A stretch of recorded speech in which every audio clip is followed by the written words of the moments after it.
আসসালামু আলাইকুম রহমতুল্লাহি ওয়া বারাকাতুহু। আলহামদুলিল্লাহি রাব্বিল আলামিন ওয়াসসালাতু ওয়াসসালামু আলা আশরাফিল আমবিয়া ওয়াল মুরসালিন। আলহামদুলিল্লাহ, আজকে আমাদের অনুষ্ঠানে আমরা ইতিকাফ নিয়ে কথা বলবো। আমরা আছি পবিত্র রমজানের মধ্যে এবং পবিত্র রমজান মাসের একটি বিশেষ আমল ইতিকাফ। আজকে এই ইতিকাফ নিয়ে আলোচনার জন্য আমাদের সাথে আছেন professor doctor Mohammad Abdur Rashid sir. আসসালামু আলাইকুম রহমতুল্লাহ আবরাকাত। স্যারের কাছে আমার প্রথমেই প্রশ্ন হলো যে ইতিকাফ আসলে কি এবং এটি একটি এই আমলটি কেন বিশেষ বৈশিষ্ট্যপূর্ণ এবং এটার পরিচয় কিভাবে করতে হয়? ধন্যবাদ আবদুল্লাহ জুবায়ের। এটি খুবই গুরুত্বপূর্ণ। ইতিকাফ শব্দের অর্থ হলো অবস্থান করা, নিজেকে এক জায়গায় বদ্ধ রাখা। এর পারিভাষিক যেটি অর্থ সেটি হলো রমজানুল মোবারকের শেষ দশকে আল্লাহর ইবাদতের জন্য নিজেকে মসজিদে আবদ্ধ করে রাখা। এটা মূলত এতেকাফ, এটাকেই এতেকাফ বলা হয়ে থাকে। এই এতেকাফ হতে পারে তিন ধরনের: সুন্নাত এতেকাফ, ফরজ এতেকাফ, হতে পারে নফল এতেকাফ। সুন্নাত এতেকাফ সেটি হলো রসুল পাক সাল্লাল্লাহু আলাইহি ওয়াসাল্লামের সুন্নাহ, যে তিনি এতেকাফ করেছেন তার জীবনে। প্রতি রমজানে তিনি এতেকাফ করেছেন, সেজন্য এটাকে সুন্নাত এতেকাফ বলা যায়। সেটি হলো রমজানুল মোবারকে তিনি শেষ দশকে এতেকাফ করেছেন। এও জানা যায় যে তিনি এক রমজানে 20 দিন এতেকাফ করেছিলেন। সর্বশেষ রমজানে 20 দিন এতেকাফ করেছিলেন। তো এই এতেকাফ যেহেতু এটি সুন্নাতে মুআক্কাদা বলা হয়ে থাকে, রাসূল পাক সাল্লাল্লাহু আলাইহি ওয়াসাল্লাম কোনো বছর এই এতেকাফ তিনি বাদ দেন নাই। এটা খুবই গুরুত্বপূর্ণ একটি আমল, সেই কারণে এই এতেকাফ এটি সুন্নাতে মুআক্কাদা।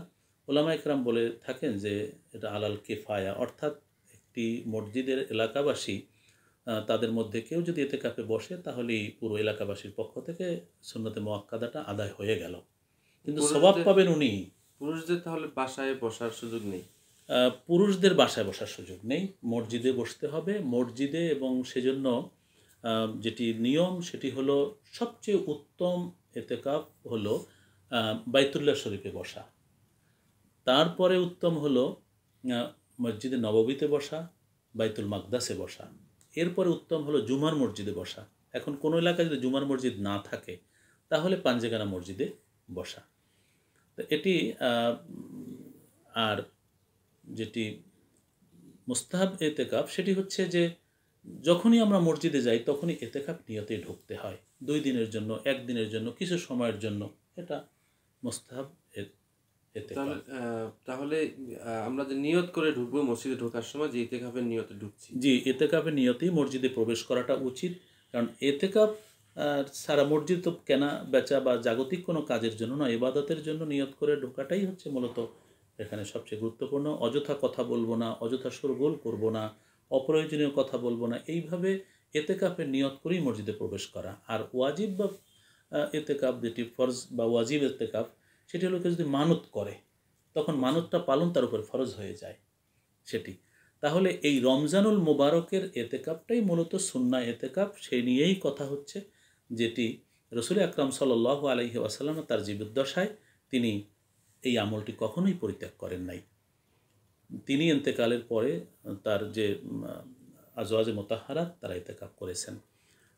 হযরত মা আয়েশা সিদ্দিকা রাদিয়াল্লাহু তাআলা আনহা নবী সাল্লাল্লাহু আলাইহি ওয়াসাল্লাম যখন এতেকাফের আলোচনা করছিলেন তখন তিনি অনুমতি চেয়েছিলেন আমিও এতেকাফে বসবো। তো নবী সাল্লাল্লাহু আলাইহি ওয়াসাল্লাম তাকে তার ঘরে এতেকাফের অনুমতি দিয়েছিলেন, যার জন্য এতেকাফ এটি রমজানুল মোবারকের শেষ দশকের সবচেয়ে গুরুত্বপূর্ণ আমল।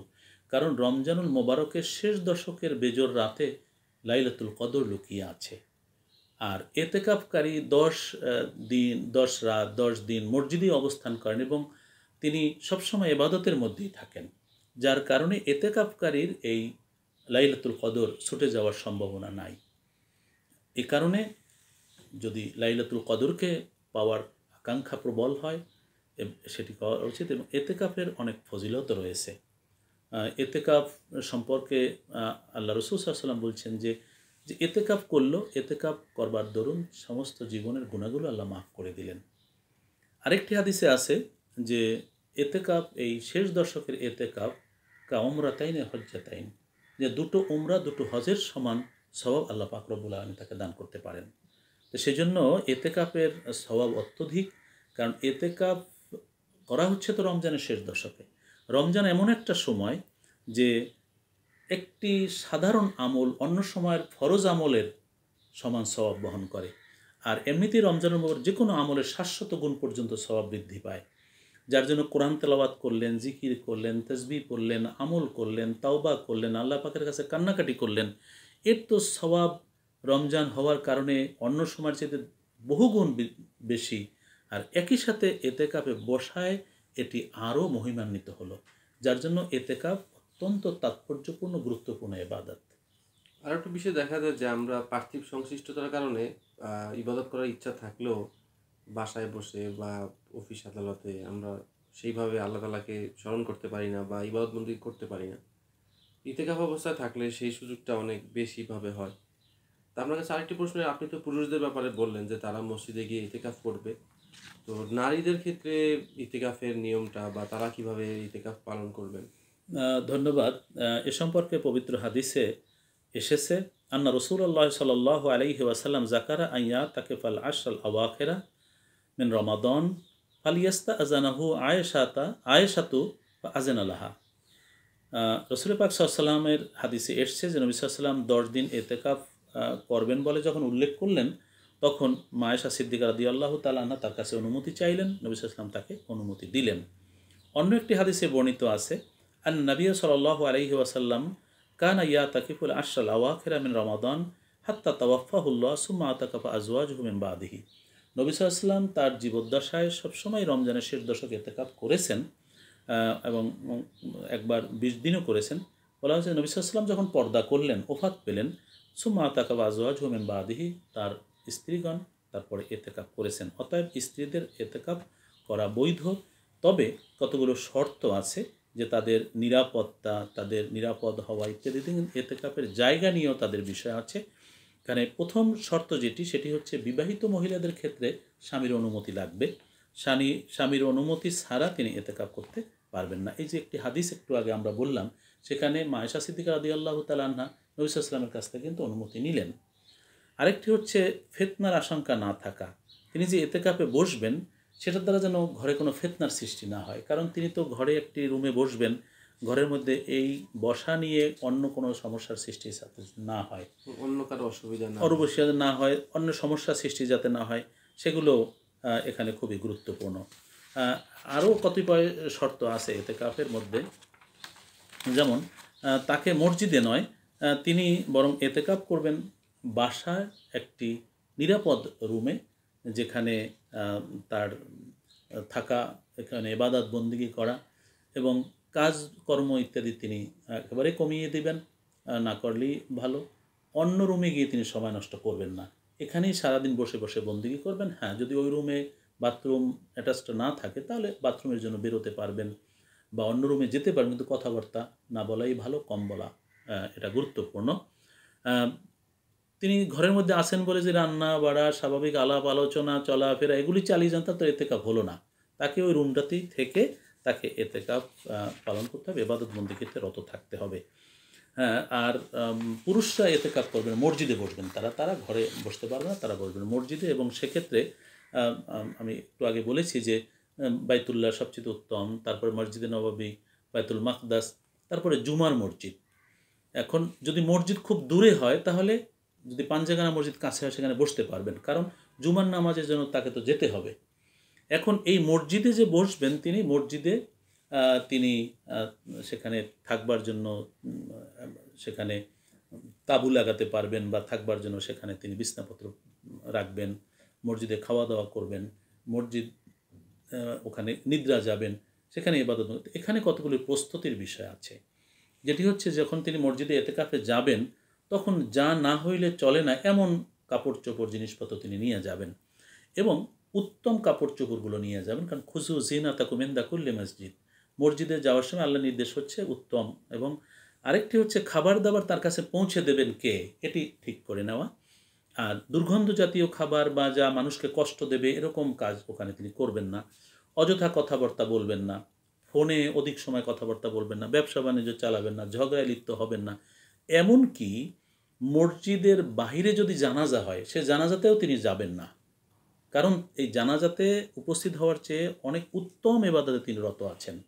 মসজিদের বাহিরে যদি কোনো একটা কাজ হয় যেটি তার তিনি যাবেন না সেখানে, অসুস্থ এক ব্যক্তি পাশের মসজিদের পাশের ঘরে, সেখানে তিনি যান, অথচ রোগী দেখতে যাওয়া অনেক সওয়াবের কাজ। এখন যদি কোনো বিপদ হয়ে যায়, যেমন মসজিদের সামনে একটি গর্ত, একটা বাচ্চা সেখানে পড়ে যাচ্ছে, এখন এতেকাফ ভঙ্গ হয়ে করেও তাকে বাচ্চাটাকে বাঁচাতে হবে, বা আগুন লেগেছে সেখানে নিভাতে যাওয়ার লোক নেই, তিনি না গেলে চলবে না, তিনি যাবেন, এতেকাফ তার ভঙ্গ করে হলেও যাবেন। ওরকম যদি কোনো ঘরে বিপদ ঘটে তাহলে সেক্ষেত্রে তিনি এটা পরে কাজাও করতে পারবেন বা তিনি ভেঙে চলে যেতে পারবেন, কিন্তু তিনি রুগী দেখতে যাবেন না, জানা এর মানে হচ্ছে ও মসজিদের মধ্যেই তিনি থাকবেন। কিন্তু মসজিদের মধ্যে থেকে যদি সারাদিন বাজার ঘাট মোবাইল নিয়ে সারাদিন ব্যস্ত থাকেন ইবাদত রেখে, তাহলে তো এতেকাফ হালকা হয়ে গেল। এখন প্রশ্ন হলো এতেকাফে করবেন কি তিনি? 5 ওয়াক্ত নামাজ যেমন মসজিদে পড়বেন, পাশাপাশি নামাজের বাইরের সময়টাতে কোরআন তেলাওয়াত করবেন, জিকির করবেন, তাসবিহ পড়বেন, তওবা করবেন, নফল নামাজ পড়বেন। বিশেষ করে 5 ওয়াক্ত নামাজের পাশে আর 5টা নামাজ আছে, যেমন আওয়াবিনের নামাজ, এশরাকের নামাজ, এগুলো আছে। তারপরে তাহাজুদের নামাজ, সালাতুল তাওবা আছে, সালাতুল হাজাত আছে, সালাতুল দোহা আছে। এই নামাজগুলো তিনি পড়বেন। এমনি আল্লাহকে খুশি রাজি করবার জন্য নামাজ পড়বেন, জিকির করবেন, তসবিহ তাহলিল করবেন, দোয়া করবেন। এই আমলগুলো করতে থাকা, আর এই আমলগুলো করতে থাকার দরুন তিনি সারাটা 10টা দিন রাতি তিনি ইবাদতে আছেন, যার জন্য তার পুরা সময়টাই আল্লাহর কাছে ইবাদতে মশগুল আছেন বলে ধর্তব্য হবে। আর এ কারণেই রসুল আকরাম সাল্লাল্লাহু আলাইহি ওয়াসাল্লামের হাদিসে বলা হয়েছে, যে ব্যক্তি এরকম 10 দিন এতেকাফে থাকে, কানা কাহাজ্জাতাইন ওয়া উমরাতাইন, সেজন্য 2টি হজ 2টি উমরার সওয়াব লাভ করবে। আলহামদুলিল্লাহ, আপনাকে অনেক ধন্যবাদ। আশা করি যারা দর্শক আছেন, যারা শুনছেন, আপনারাও এই রমজানের শেষ দশকে ইতিকাফ করার জন্য আগ্রহী হয়ে উঠবেন এবং আপনারা ইতিকাফ করবেন সেই আশা রেখে শেষ করছি। আসসালামু আলাইকুম রহমতুল্লাহি ওয়া বারাকাতুহু।